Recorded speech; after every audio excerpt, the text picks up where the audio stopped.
A pergunta que se deve fazer é: se o Bolsonaro tivesse apresentado aqui o projeto da reforma política, o PT votaria como?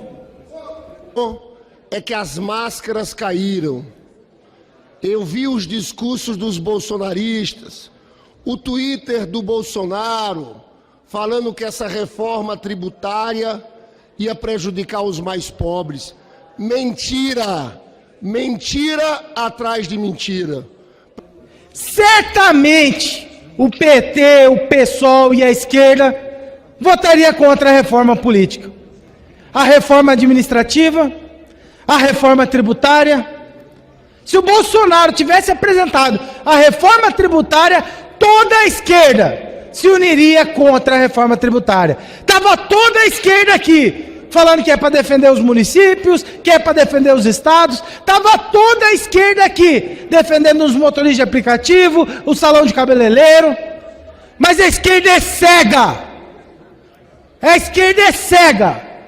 Se é para apoiar o líder quadrilheiro deles, não importa quão mal faz para a população. Se fosse Bolsonaro apresentando a reforma tributária, estava todo mundo aqui pegando no pé do Lira. Não vota, não põe para votar, precisamos estudar o projeto. Como é Bolsonaro, como não é Bolsonaro, como é o Lula que está apresentando, como é a esquerda que está apresentando, eles estão aqui. Não, vamos patrolar, passa, é um dia, é meia hora, é 20 minutos para estudar o projeto. Esse é um projeto que a esquerda vai pagar caro na sua história. Vai pagar caro. Mas sabe por que eles não estão tão preocupados?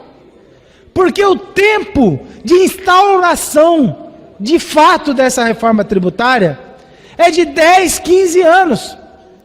Ou seja, o Lula nem sabe se ele vai estar vivo. Ele está fazendo a desgraça no nosso país para que no futuro,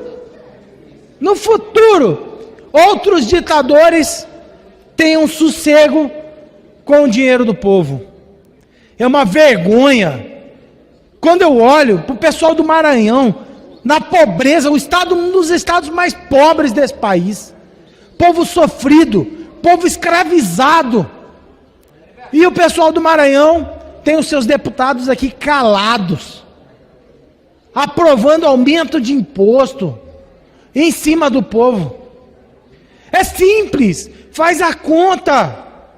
Se hoje a população brasileira já paga 12% de PIS/COFINS, olha lá, 12% de PIS/COFINS, se paga 20% de ICMS, se paga 5 ou 6% de SSQN ou SS, soma tudo isso, vai dar quanto se você for pagar o imposto único? Soma aí, 12, mais 20, mais 5, 6. A proposta está chegando a 36% de imposto em determinados casos. É só fazer conta. Essa ideia de que vai simplificar. Lógico que vai simplificar. Vai simplificar para o governo federal tomar mais dinheiro de você. É isso que eles querem. Eles estão indignados que o Lula quer viajar, gastar dinheiro e está acabando o dinheiro. Bolsonaro fez uma excelente administração 4 anos. E agora o dinheiro, aquela gordurinha, não a gordurinha que o Lula prometeu passar na farinha, a gordurinha do dinheiro federal que o Bolsonaro deixou, está se acabando no governo petista. E aí eles querem pegar o dinheiro dos municípios, o dinheiro dos estados, colocar tudo na mão do Lula. Não posso aceitar. Não posso aceitar prejudicar motorista de aplicativo, entregador de aplicativo. Não posso aceitar prejudicar pet shop, prejudicar dentista. Não posso aceitar o Lula botando a mão no dinheiro dos municípios. Não posso aceitar o Lula botando a mão no dinheiro dos estados. Porque eu tenho certeza, esse dinheiro que eles vão tomar de todos os estados e municípios vai parar na Argentina, vai parar na Venezuela, vai parar em Cuba, vai parar no grupo do Foro de São Paulo. Porque para eles a democracia é relativa. Para Para eles, o pacto federativo é relativo. Para eles, a eleição é relativa. Porque para eles, o poder se toma. E nós não podemos aceitar. O meu nome é Abílio. E vem com os argumentos rasos, vazios, para querer desqualificar a fala de outros parlamentares. Disse inclusive aqui que quando, nesse texto que chegou ontem, já ali à noite, quando tratava de gênero, na verdade era gênero alimentício. Senhor presidente, na mesma linha também tinha raça. Se o gênero era alimentício, então a raça deve ser do boi. Não sei. Enfim, me sinto desrespeitado. E é isso que está acontecendo dentro dessa casa legislativa. Fomos convocados para estar aqui a semana toda para debater essa reforma tributária. Ontem, e somente ontem à noite, chegou um novo texto. Os estudos que havíamos feito era de outro texto. A cada momento tem mutações, mudam. E olha a responsabilidade. O deputado federal que votar agora, esse texto, estará votando por algo que vai mudar o futuro do Brasil, os próximos 100, 200, 300 anos do Brasil. Isso em uma votação onde a gente tomou conhecimento do texto horas antes. Isso é inadmissível, senhor presidente. Eu tenho vergonha de dizer para o povo que está nos assistindo, não é somente o deputado André Fernandes que ainda não tem conhecimento do novo texto, que ainda vai chegar. Nenhum outro parlamentar, nem mesmo o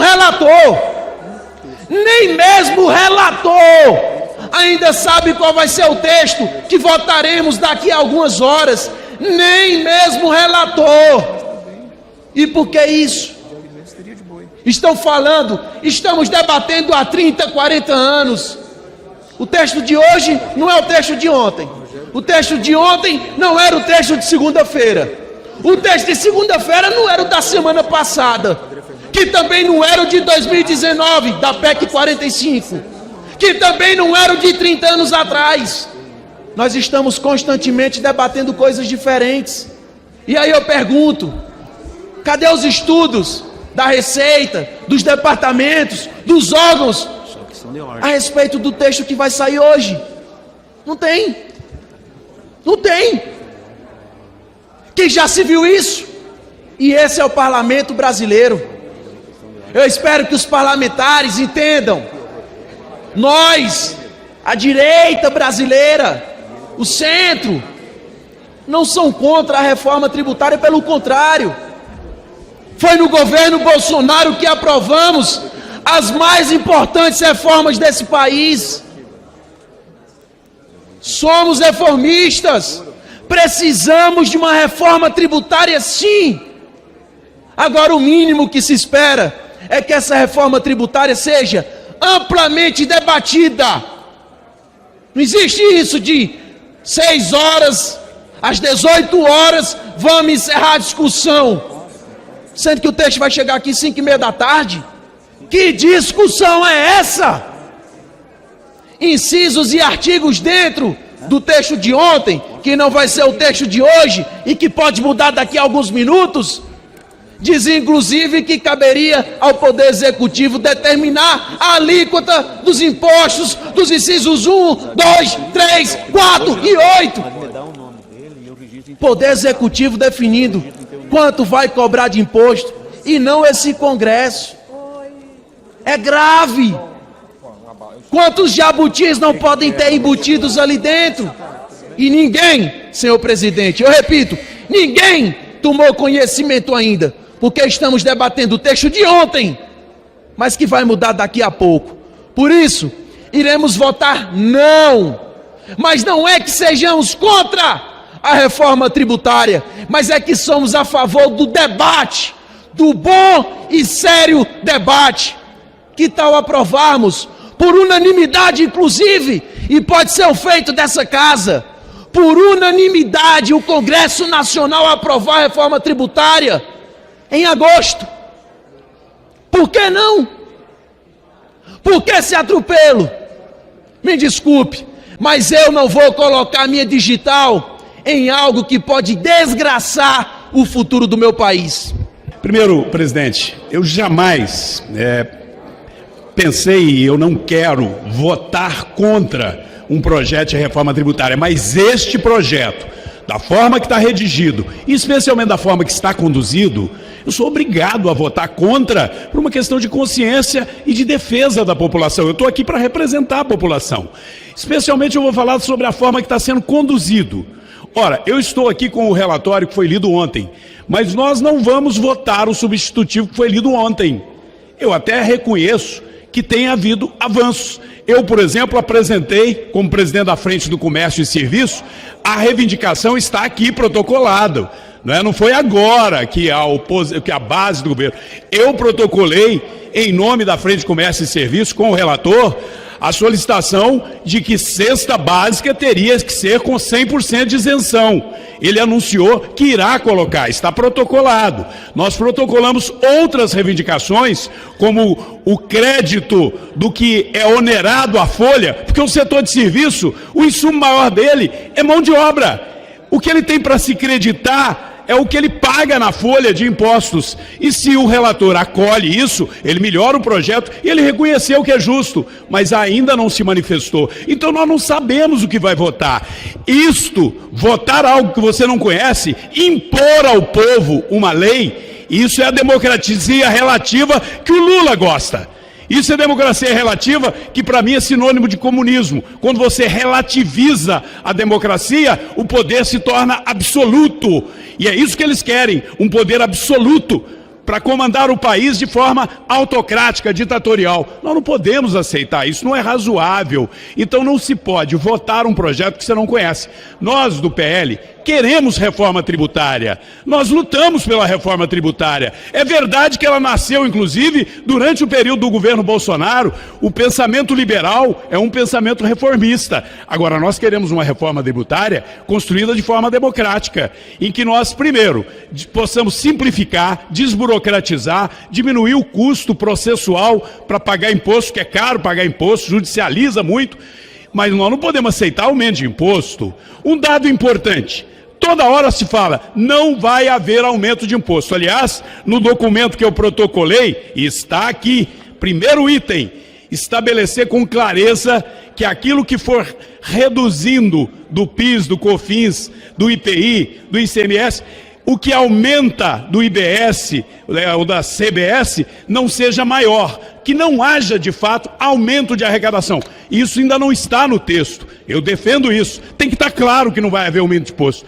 E por que eu estou preocupado com isso? Porque os prefeitos estavam todos contra, tinha até propaganda na televisão contra. Chegaram em Brasília, aí apresentaram para os prefeitos o estudo do IPEA dizendo: olha, dos 5.570 municípios, 5.460 vão aumentar a arrecadação. Os governadores estavam contra. Aqui chegaram, o governador do Rio disse recentemente, o Rio, o estado do Rio, aumenta em 5 bilhões a arrecadação. Ora, se vai aumentar a arrecadação nos municípios, se vai aumentar a arrecadação nos estados, se o governo federal tanto quer aprovar, porque isso, a própria ministra do Planejamento disse, olha, para o arcabouço funcionar, nós temos que aumentar em 200 bilhões a arrecadação do ano que vem. Se o governo espera aumentar 200 bilhões aqui, quem vai pagar a conta? O contribuinte, o empreendedor. Nós temos que ter essa honestidade com você, cidadão, de dizer, olhe, se votarmos uma reforma sem fazer uma análise adequada, ela pode gerar um aumento de imposto na área de serviço, que na área de serviço é claro que aumenta, para o profissional liberal, para o setor de turismo, para os hotéis, para os serviços em geral. Pois bem, presidente, eu quero concluir dizendo o seguinte: eu reconheço que já medidas como a que eu propus pela Frente de Comércio e Serviço, com o setor todo, né, com o senador Efraim, com o João Galassi, que representa a Abras, está sendo acolhida. Cesta básica zero. Nós é que defendemos. Agora, isso não resolve tudo. Então, o que eu proponho para concluir? Vamos adiar a votação. Não é deixar de fazer a reforma. Vamos fazer a reforma. Eu até faria um pacto da minha parte e defendo isso junto a toda a oposição. Vamos votar em agosto. Vamos assumir um compromisso de nem obstruir em agosto, mas até lá todos terem conhecimento do texto. Porque aí não é democracia relativa, é democracia verdadeira, com o povo sabendo o que vamos votar, uma reforma que não aumente impostos. É isso que nós queremos aprovar.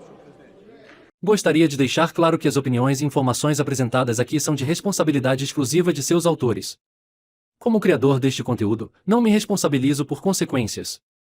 Pesquise e busque orientação profissional antes de decisões significativas.